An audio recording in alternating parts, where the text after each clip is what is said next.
Topping our news, emergency crews are still on the scene of a suspicious fire in Rutherford County. Sky 5 shows us what it looked like earlier this morning in Eagleville off of Rocky Glade Road. The fire captain told us the owner and the tenant of this rental home had been in a dispute in recent weeks. Firefighters will be on the scene throughout the day to put out any hot spots.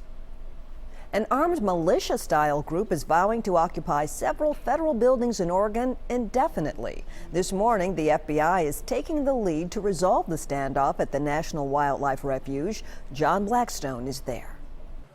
At the occupied compound, protesters are setting up camp and settling in for the long haul.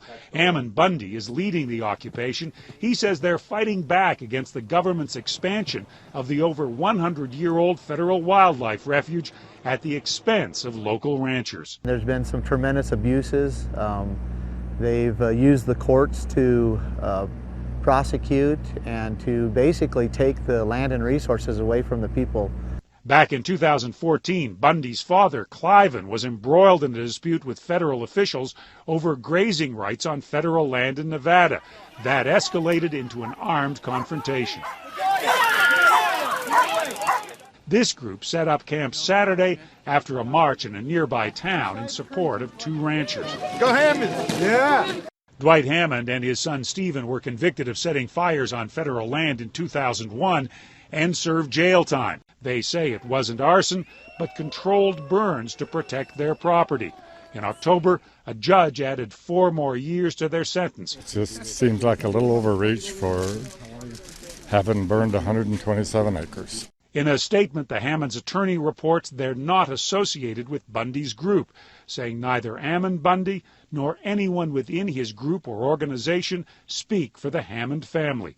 But protesters say they plan to stay put until all local ranchers reclaim land they allege was stolen by the U.S. government years ago.